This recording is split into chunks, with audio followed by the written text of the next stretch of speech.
Muy bien amigos, sean todos bienvenidos a su octava entrega de sus tutoriales Sistemas Neurodifuso. Vamos a continuar brevemente con un ejercicio para que nos queden bien claros los conceptos de los videos anteriores. Dice así: suponga que f transforma pares ordenados de x1 y x2 a y. Si f está dada por esto que vemos a continuación, es una relación difusa y nos piden obtener b. Entonces, en primera instancia, esto nos parecerá un poco confuso. ¿Qué rayos es b? ¿Qué cosa es x1 y x2? ¿Qué cosa es y? Bueno, para resolver un problema, recuerden, primero necesitamos saber qué cosa nos piden, de qué se trata todo esto. Y para tenerlo más claro, vamos a presentar unos dibujos. Vemos esta matriz.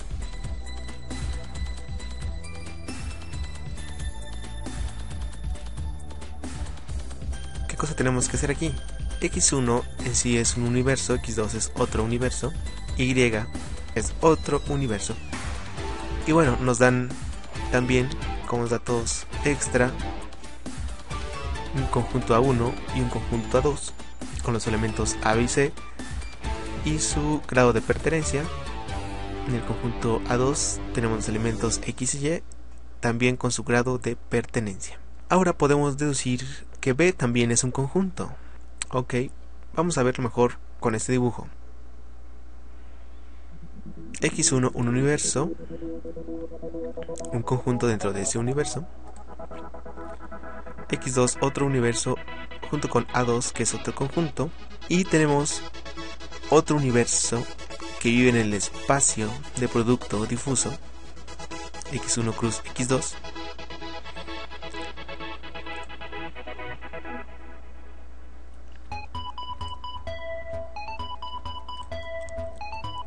como lo ven y como lo vimos en los videos anteriores. Si yo obtengo una extensión cilíndrica de A1 y una extensión cilíndrica de A2 y a esos conjuntos los intersecto, pues precisamente eso es lo que nos están pidiendo que encontremos. Es bastante sencillo.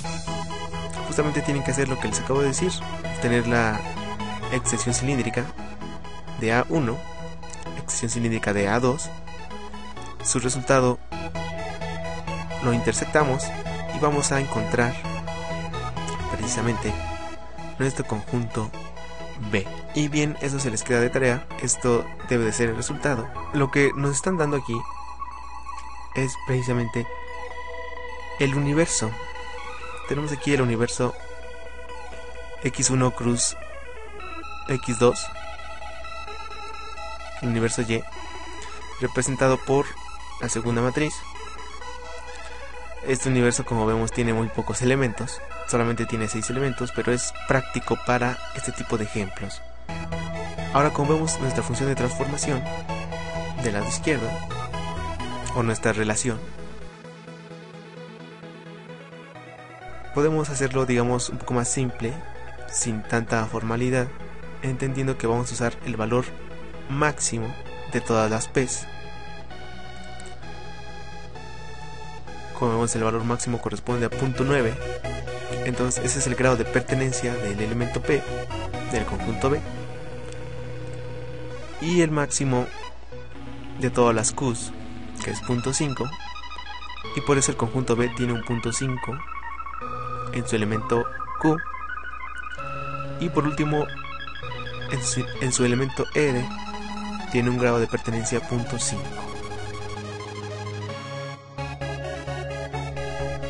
Bien, ahora pasemos precisamente al tema fundamental de nuestro curso, que es esto que vemos en pantalla. Bueno, muchos ya sabrán la respuesta: es una neurona. No me voy a detener aquí a explicar mucho sobre neurofisiología, eso se los dejo a ustedes, pero el punto de los sistemas neurodifusos y de las redes neuronales artificiales es entender precisamente este comportamiento y abstraerlo de tal forma que nosotros podamos usar un modelo que se aproxime al comportamiento de las neuronas. Tenemos dos axones, las dendritas, el cuerpo de la neurona, Todos sabemos a grandes rasgos cómo es que funciona una neurona. Recibe señales provenientes de otra, las procesa en el núcleo y finalmente da igual una descarga en las terminales sinápticas que se conectan a su vez a otra neurona. Y bien, ¿cómo el creador de las redes neuronales pudo abstraer esto? Bueno, él propuso lo siguiente: esta es una neurona artificial. El cuerpo lo podemos observar como un símbolo de sumatorio, porque en realidad todas las señales las podemos sumar. Pero ¿qué pasa en la vida real? Pues que no todas las señales tienen la misma importancia, ni tampoco tienen la misma fuerza sináptica. Entonces, independientemente de la señal, si es fuerte o débil, representadas en las entradas de x1 a xn, tenemos un factor que multiplica, un W1, un W2, hasta un Wn. Estos vectores o estos elementos se les llaman elementos de peso. Es decir, yo puedo tener una entrada x1 conectada a la neurona y una entrada x2 conectada a la misma neurona por medio de su dendrita, pero quizás x1 sea más importante que x2. Entonces, ¿qué es lo que va a hacer el peso? Pues le va a dar más importancia a x1 que a x2. Los pesos pueden ser positivos o incluso hasta negativos, de tal forma que sumando todas estas entradas nosotros tenemos un valor. Y ahora estarán de acuerdo que algunas neuronas, digámoslo así, no son tan importantes que otras en algún proceso de cognición. Y pasa exactamente lo mismo con este W0. En algunas bibliografías lo vemos como una B. Es lo mismo que hacemos con los pesos, pero ahora se lo hacemos a la neurona. Es decir, esta neurona le vamos a adicionar un valor para cambiar su salida. Podríamos verlo como si ese valor influyera en la neurona para que fuera más importante que otra o menos importante que otra. Una vez que tenemos la salida, a ese valor le vamos a aplicar una cierta función y finalmente es lo que tenemos, es nuestra salida. Bien, ahora ¿cómo funciona todo esto? Aquí tenemos un ejemplo.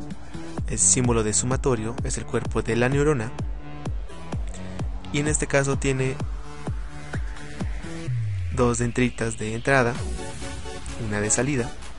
P1 y P2 son precisamente los patrones de entrada. W11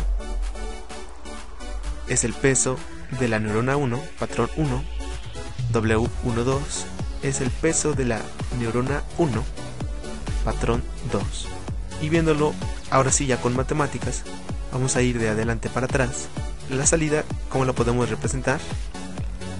Como una función de n. Y bueno, ¿qué es n?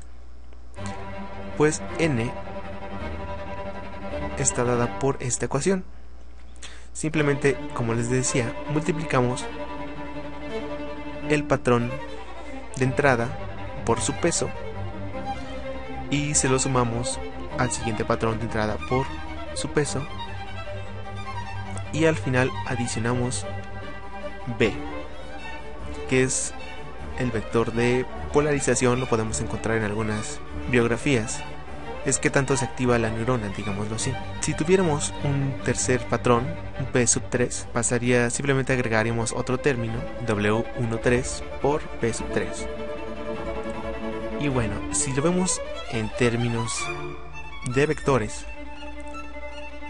tenemos un vector de pesos, tenemos un vector de entrada llamado P, y si volvemos a escribir esto en términos de estos vectores, pues tenemos que la salida es el vector de pesos transpuesto multiplicado por el vector de entrada B, y a todo eso le adicionamos B. ¿Y por qué uso yo esta notación? Porque debido a la naturaleza de la neurona tendríamos que escribir demasiados elementos y la notación simplemente no es la más eficiente.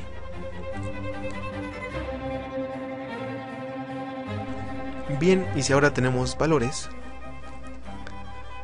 si P1 vale 1, P2 vale 2, el vector de peso del primer patrón vale 7, el valor de peso del segundo patrón vale 2 y nuestro valor de polarización vale menos 1.5 que vamos a tener a la salida de esta neurona. Primero calculamos la salida del núcleo. Como lo vemos, en la ecuación multiplicamos el valor por su peso, en este caso el 7 por el 1 y el 5 por el 2, y después le restamos el valor de polarización, con lo cual vamos a tener un valor de 15.5. A este valor nosotros le vamos a aplicar una función. ¿Qué función le vamos a aplicar? Pues aquí tenemos alguna tabla, salió de la bibliografía número 1 que vimos en el video número 1. Aquí hay algunas funciones que se pueden utilizar en neuronas. Por ejemplo, hard limit nos da un valor de 0 a 1. Si n es menor que 0 o si es mayor o igual a 0 nos da 1. Si aplicáramos esta función tendremos un 1 como salida. Tenemos el hard limit simétrico, este va de menos 1 a 1. Si aplicáramos este, la salida sería un 1. Tenemos una función lineal, no hacemos nada, simplemente dejamos pasar el valor. Tenemos toda clase de funciones y estas funciones las vamos a aplicar dependiendo de lo que queramos hacer. Por ejemplo, para clasificar patrones tendemos a usar más hard limits para que los algoritmos converjan más rápido. Tal vez ocupemos el simétrico hard limit. Hay redes también basadas en competencia, donde simplemente la salida se activa cuando el valor de la neurona es mayor al de las demás neuronas. Y bueno, tenemos ahí igual su función en MATLAB. Más adelante vamos a ver con más detalle algunas de estas funciones y por supuesto su aplicación. Muy bien, vamos a ir complicando cada vez más la neurona del principio. Ahora tenemos una red de dos neuronas y tenemos un patrón de entrada o un vector de entrada de dos elementos. Para que se entienda más la notación, aquí tenemos W11, el primer número corresponde a la neurona, el segundo número corresponde al patrón. Tenemos W12 que corresponde a la neurona 1, patrón 2, W21 corresponde a la neurona 2, patrón 1 y W22 corresponde a neurona 2, patrón 2. Ahora tenemos dos vectores de polarización y también tenemos dos salidas. ¿Cómo lo escribimos con vectores? Pues simplemente de esta manera como se ve a continuación. Ahora vamos a tener dos vectores W1 y W2. Un vector de entrada y un vector de salida. Ahora complicando más y para llevarlo a un término más general, tenemos esta red, una red de tantas neuronas como ustedes quieran. Vamos a ponerle S, una red de S neuronas con entradas tantas cuales ustedes quieran o necesiten, R entradas, P sub 1, P sub 2, así hasta P sub R. Por lo tanto, también habrá más vectores de peso. Sería W1, W2 hasta WS, que representa el número de la neurona, coma R, que representa el número del vector. Tenemos N1, N2 hasta NS salidas, A1, A2 hasta AS salidas.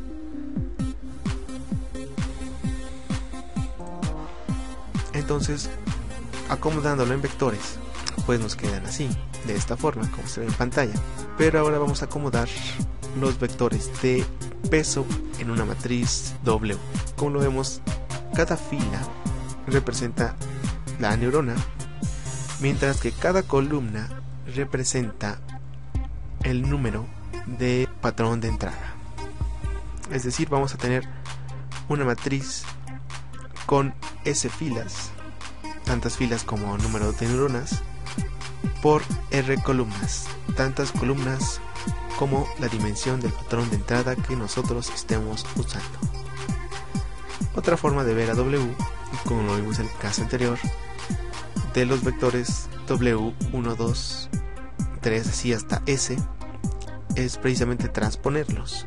Espero que recuerden sus clases de álgebra lineal. Transponer un vector es simplemente cambiar sus filas por sus columnas y se puede escribir de esta manera. Bien, y recordemos que la salida ahora la vamos a representar en términos de vectores.